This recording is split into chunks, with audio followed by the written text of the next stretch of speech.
baka ma-update natin ito. This is assuming that the last passers will be registered before December. So, tapos na. Any question? Before I ask si Randy to come.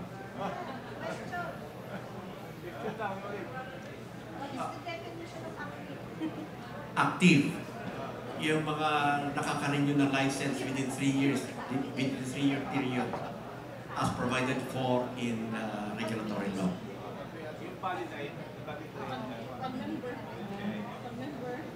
So ito talaga yung i-discuss ko. So, pwede na ako mag-start? The title indicated in the program is actually embedded sa presentation na ito. It has to do with emerging technologies. And very brief lang ito, kakunti lang. I think mga more than 10 slides lang. So, bear with me. The outline consists of the changing geospatial landscape. Ngayon, nag-iiba ang landscape natin. And the impact on our profession. And then the challenges in our practice. I think Dean Gianni will be discussing other challenges as well. Hindi ko lang kung mayroong mga overlapping doon. And take home. So, county lang. 1, 2, 3 hours siguro. Or less than 3 hours. Yung bandwagon effect na sinasabi natin dito, ito yung tendency natin na sumama sa karamihan. Halimbawa, karamihan sa ating mga kasama gumagamit na ng iPhone o other brands. Kailangan ako bumili rin. Yung aking mga kapitbahay, meron silang number 2, number 3. Siguro kailangan meron yung bandwagon effect yun. Ask kay Governor Eugene. Kabisado ni Governor Eugene. Kasi ikaw nasa harap eh, yeah. So in our practice, most of the schools now across the globe are using the term geomatics. Geomatics engineering, geomatics surveying, geomatics technology, geomatics. But if you will attend the PhilGeos Week on December 6 UP, actually PhilGeos will be applied as well in health, urban development, sustainable development, environment, maraming applications yan. Marami nang gumagamit ng professions ng word na geomatics. Hindi lang yung proposed na revision ng ating Republic Act 85-60. But maraming professionals, maraming boards na gumagamit, professions na gumagamit nito. So what to expect today? We'll try to provide you the level of impact that these technologies have on our specific roles. Iba-iba tayo. The composition of the audience now, meron sa government, meron sa private, meron sa academe. Meron yung mga illegal. Meron ba? Pero walang CPD yun. Walang CPD. So it depends, ano? If you are, for example, with academe, yung kasama natin from GSU, EMSU, NORSU, and USPF. I think you have to update yourselves in these new technologies. Otherwise, yung tinuturo ninyo will be outdated. Kawawa naman yung students. Di ba? Kawawa naman. Ang problema, baka naman ang facilities. That's another problem that we found out during our inspection of these different schools across the nation. Kung ikaw nasa private practitioner, anong impact sa inyo? Bakit pa ako bibili niya? No? Bakit ba ihiram? Okay naman yung trabaho ko. Kumikita naman ako. Di ba? Bakit ako kailangan mag-invest pa dyan? Kailangan ko pa yun. Let me relate to you the story ni sa Caraga si Idir Hasmin. you're familiar with Engineer Hasmin, nagkaroon siya ng court case on encroachment. Meron ba tagal pa? Region 13 dito. Karga si Edeline. Si Governor Edeline. Si Engineer Hasmin. Yung gamit ni Engineer Hasmin, transited tape. Gamit ng kabilang lote, yung GE na bago, article. Lumati sa court, dahil nagkaroon ng encroachment. Tinignan ng judge yung ating manual. At that time, wala pa article. So nanalo si Engineer Hasmin. But after the case was resolved, bumili siya ng article. Kasi alam niya na mas okay yung article. Kaya lang, technically natalo yung joining owner. And if you are with government, for example, ito I will present some slides later dito about being with government and the new technologies. Kailangan we have to document policies. We have to revise our policies. Paano ba i-check yung accuracy ng mga output ng bagong data na ito? Yung mga kinakolect natin. Ang dami-dami yan. Volume of data, iba-ibang format, iba-ibang structure. How will the government now verify yung mga submitted outputs kung magsasabit sila sa policy decision? If you're with government, unless you're with government and doing practice as well without permit. So dalawa ang category mo rito. Government and private practitioner, di ba? And just to refresh your mind about the difference between geodetic engineering and geomatics. Geodetic engineering, as we very well know, alam na natin yan, but geodetic and geomatics are related. Pagkamag-anak yan. Mayroong overlapping of scope of work. May overlapping, pagkamag-anak kasi ba, mayroon silang specific focus. Alam naman natin yan. Magkaiba. Magkamag-anak pero iba yung inaasikaso nila talaga. And ang geodetic engineering, theoretically, sa pag-aaral natin ng GE1 o GE101, has to do with the shape, size, and gravity field of the Earth. That is the basic concern of geodetic engineering. And it uses technologies na ginagamit din natin ngayon. Satellite surveying, positioning, gravity measurements, and so on. But the basic concern is the measurement of points on the surface of the Earth. Maliwanag yan. On the other hand, geomatics engineering is the broader discipline, and it covers multiple technologies. Ito yung pagkakaiba nun. And it includes remote sensing, photogrammetry, cartography, GNSS, and so on. Like that. Yung mga emerging technologies na babasa natin ngayon, most of these form part of the geomatics discipline. And yun sa lower paragraph, hindi ko lang kung mababasa ninyo, the trend actually is towards what we call geographic information management. That is the thrust of geomatics discipline. Hindi lamang data collection, kasi sa atin, we are all experts sa data collection. But after the collected data, anong nangyayari sa data?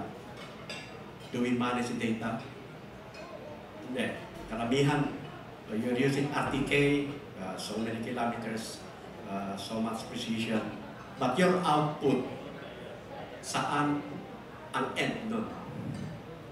Ginagamit ba yan natin for the, well, GIS? Most probably hindi. Yung ibang tao ang gumagamit niyan.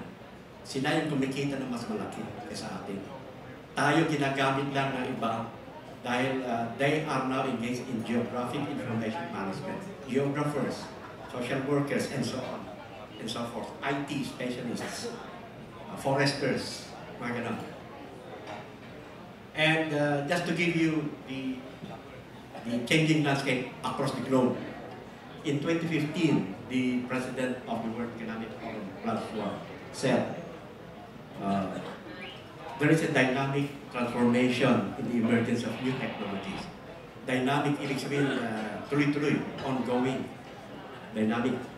And sa atin ngayon, for us in the profession, if you have a new combination of knowledge, that will add to your competency. You will be more competitive. You will add more clients to your market if you can use it properly. Yun yung kaya ito yung sinasabi ni Clauso, that was said 8 to 9 years ago. And nagiging totoo yan ngayon. So, a glimpse of what he said, sabi niya, we stand on the brink of a technological revolution. Ito na yun, yung mga emerging technology sa atin. It will fundamentally alter the way we live, the way we work, and the way we relate to one another. So, alter, ibig sabihin, babaguhin niya yung ating work na ginagawa ngayon. And the impact is profound as there is a total overhaul of existing systems. Ibig sabihin niya, with emerging technologies, talagang magbabago the way we run our business. And just to go quickly over emerging technologies, alam na ninyo mga ito refresher na lang. Quickly, drones, alam na ninyo ito.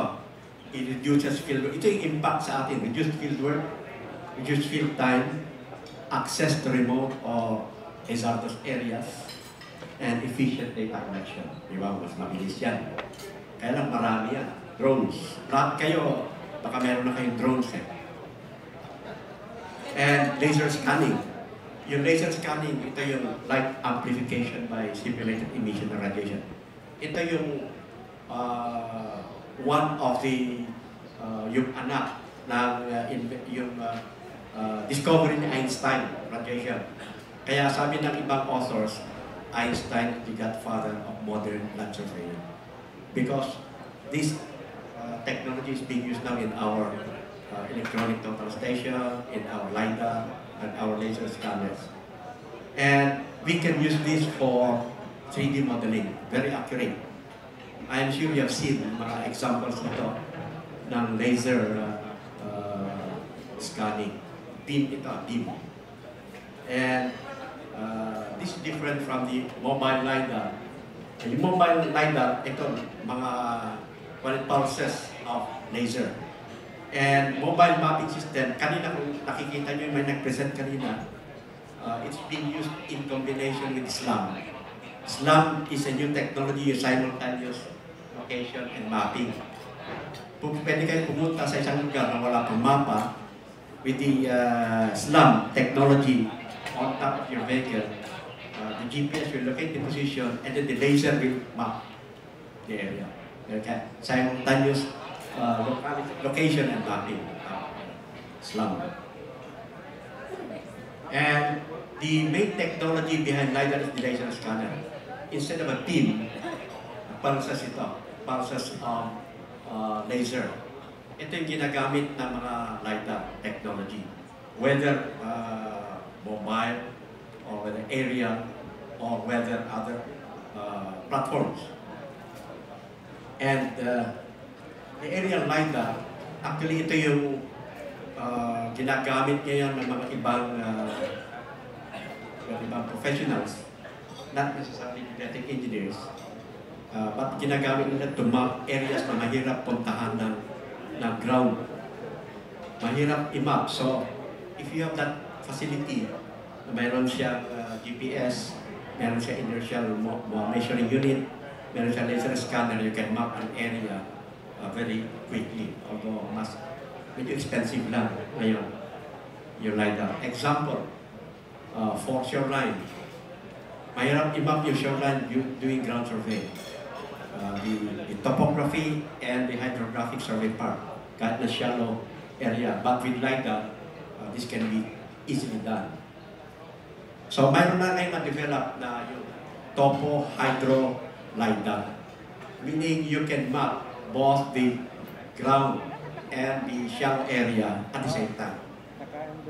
So, kung mayroon kayong mga areas that need to be mapped with the shore, pwede nyo gamitin yan. The green beam, yung topo LiDAR, red beam yan. about 1,000 nanometers yan.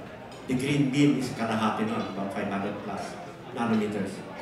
And it can penetrate up to about 50 to 70, depende sa linis ng tubig.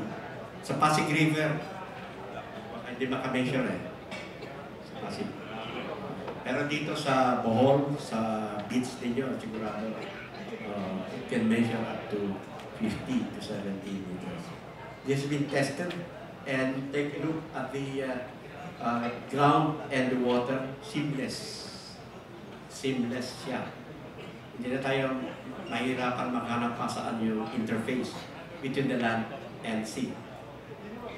And this is just around the corner, artificial intelligence.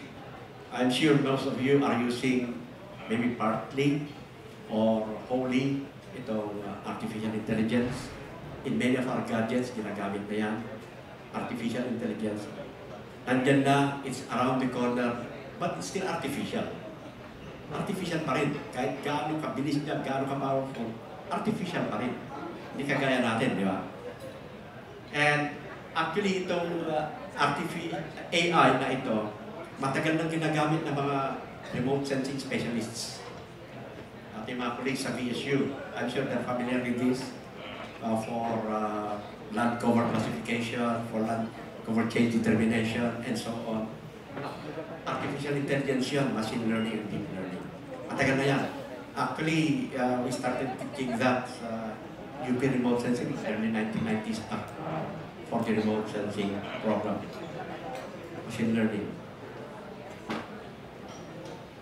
and discovery. Robotics is another technology that's already in the market. And makikita niyo, robotics, bumibilis ang processors ng mga robots ngayon na lumalabas sa market. But robots sila, wala silang heart and soul, kagaya natin, o kagaya ninyo. Diba? Unlike si Honorable Concord Zuniga, my heart and soul. So, good afternoon, sir.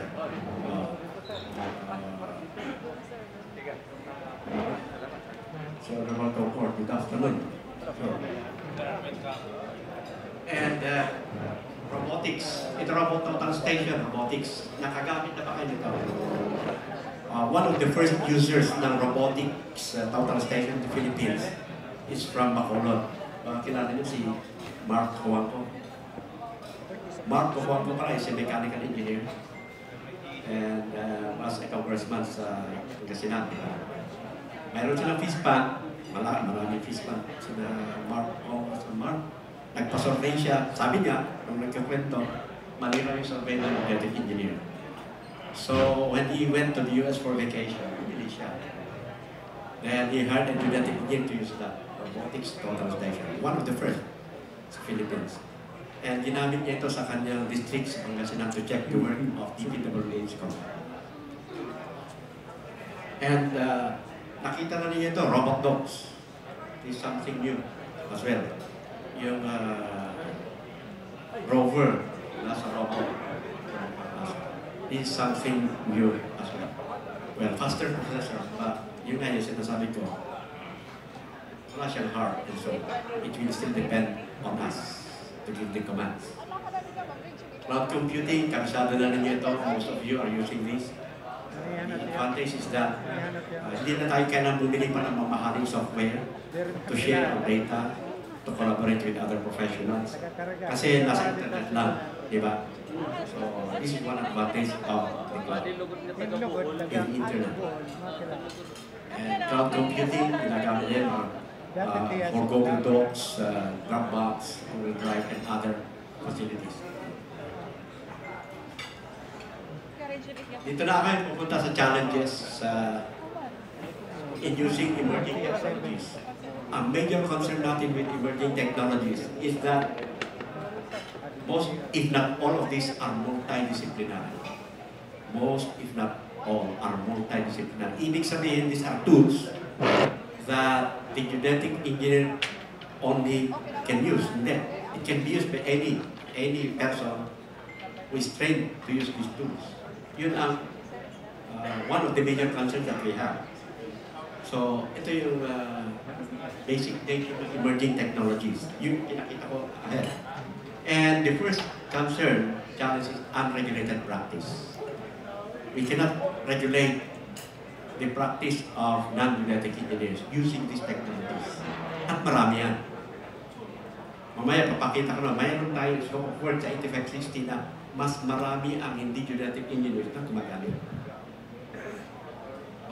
This open up new horizons for genetic engineers, di ba? New clients, new markets.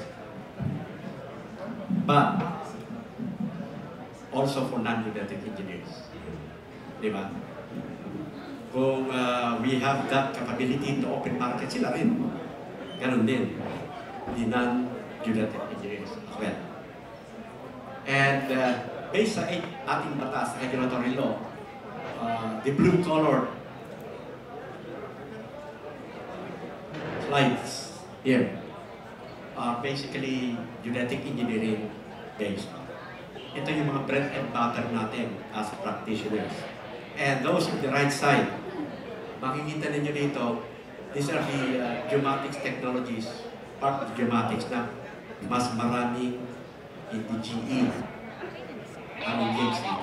Ngayon. Sa ngayon. So that's a concern. We cannot regulate their practice kasi for us in the regulatory board, yung mga license. But if they're not licensed, well, hindi natin pwede bigyan naman. Example, sa hydrography branch ng RIA, they have about 64 commission officers doing hydrographic surveys, control surveys, topographic surveys, and so on for the nautical charting. Out of the 64, 15 lang genetic engineers. 15 lang. Mas marami yung hindi genetic engineers.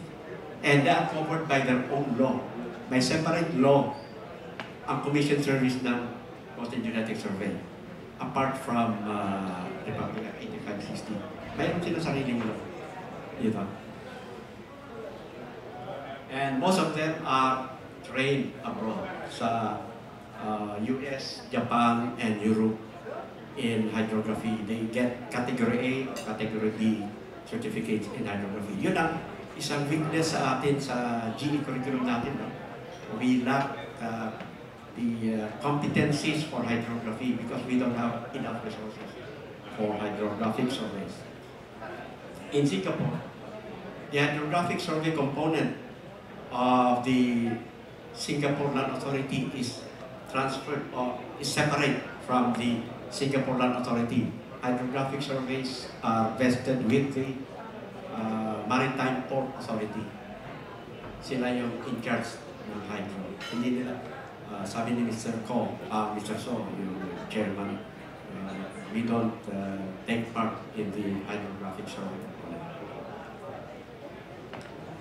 So even the other subspecializations, yung blue, this could be genetic engineering based. But ito yung mga nasa right side. Maybe if you're to ask you to raise your hands kung sinong gumagamit ng technology sa right side, siguro madaling mabilang. Madaling mabilang. But some agencies like, well, NAMRIA, for example, they have about 700 plantilla item positions. And there are only 46 genetic engineers in the entire NAMRIA. So their photogrammetry and consulting cartography, GIS, are manned by non-GE, particularly foresters. Maraming foresters na. BIM, Building Information Management. This is a technology that the architects are now pioneering building information management. Kaya lang, yung software ng building information management is very expensive. Only based on our talks with our partners architecture, only big companies can afford to buy the software of building information management. So possible reason for the focus on property sa atin, no? Possible reason. based on our visits to the schools, many of the schools lack equipment in these pneumatics disciplines. If I can cite, siguro there are 3 universities na kompleto yan: Visayas State U, Caraga State U, and UP. The rest, wala nga, minsan wala silang echo sounder.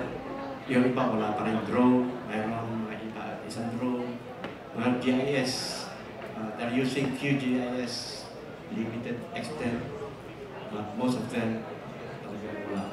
So the problem here is that the chair, which gives them the mandate to operate, has only a minimum set of requirements. So pag alis ka lahat nakakomplete sa minimum set, okay na. They can continue to offer the course. Yun na, yun yung isang weakness nito.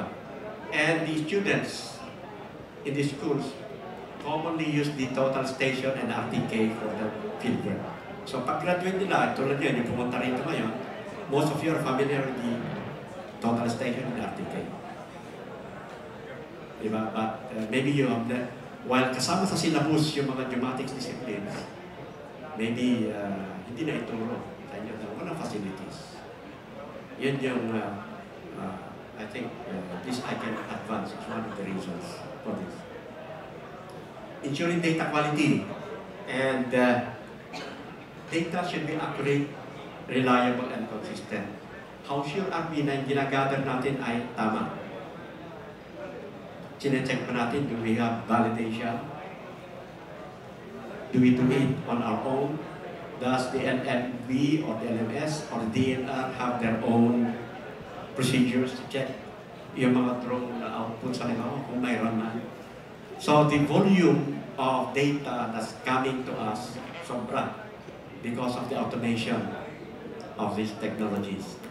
So validation becomes quite difficult.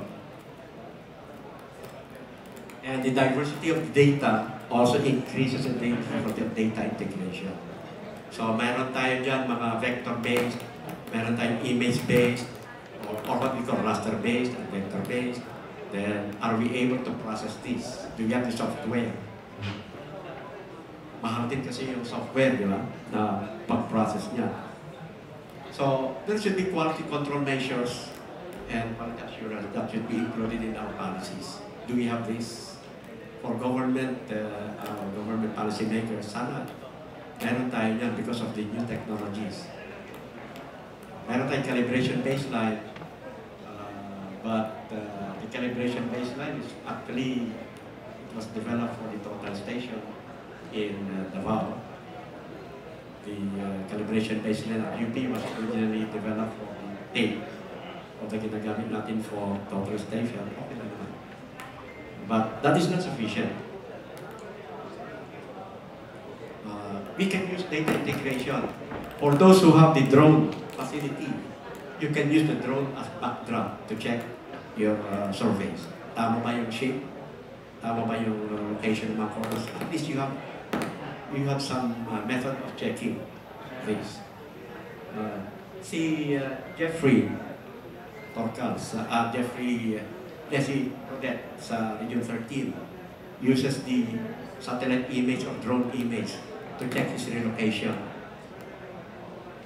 So he monitors yung mga may nag-overlap, tinanggal na ba yung mga overlap and so on and so forth. Ginagamit niya yung technology using data integration methods.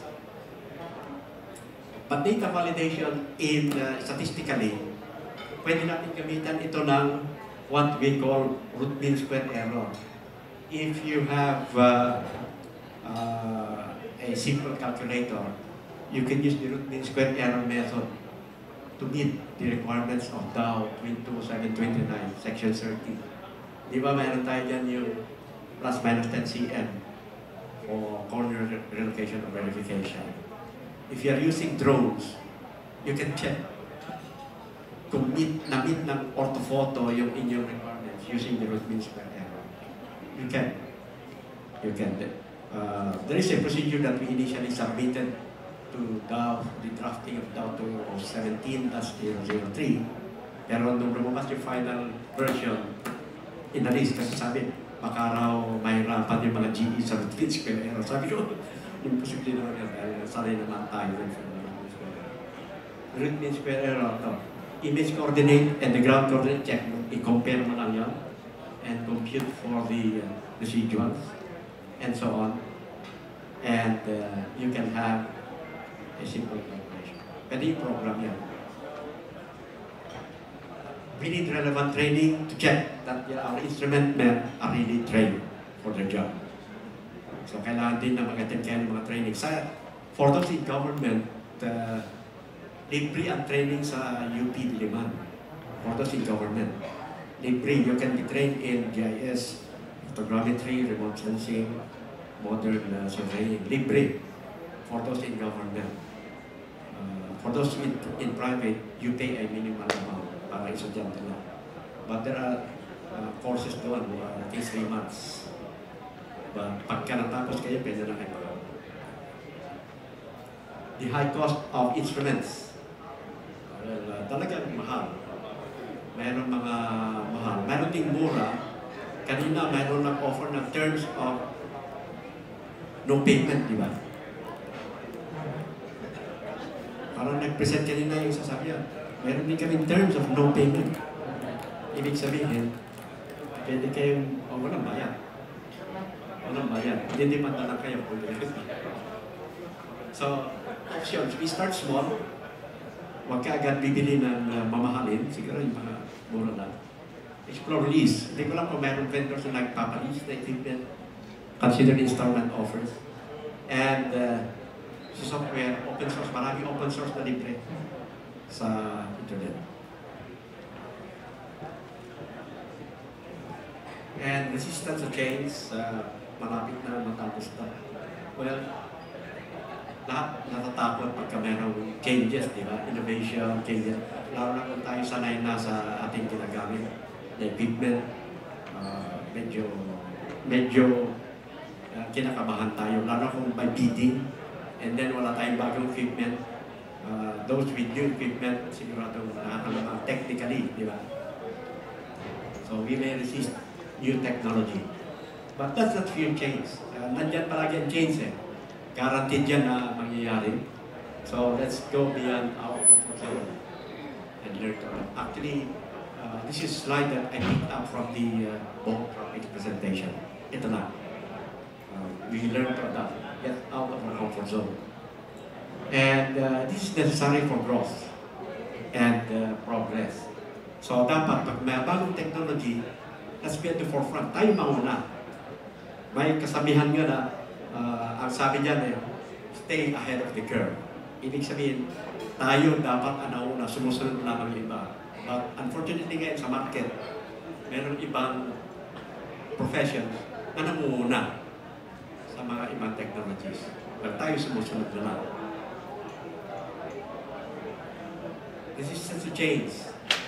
This is intimidating. Ulit lang pala ito. No? But let's embrace change and give it a chance if we can learn, we can grow and excel. In closing, alalahanin natin lahat na ito tools lang. Parang GPS. It's a tool. It can be used by anybody. Sa atin lang, depende sa pagkagamitan mo, depende kung papa-approve mo o hindi. But if you use GPS for recreation, if you use for navigation and so on, without any accuracy requirements, it's a tool. Parang martilyo lang yan na anybody can use. But as professionals, meron tayong sinusunod. So we use it professionally, wisely, ethically. Para sigurado high quality yung output natin na ibibigay sa clients. So our profession continues to evolve. Ibig sabihin palaging nagbabago, it's very dynamic. So kailangan ma-update tayo sa bagong technologies. And yun lamang mga marunong gumamit nito, sigurado in the future, you will be well-positioned to lead our profession.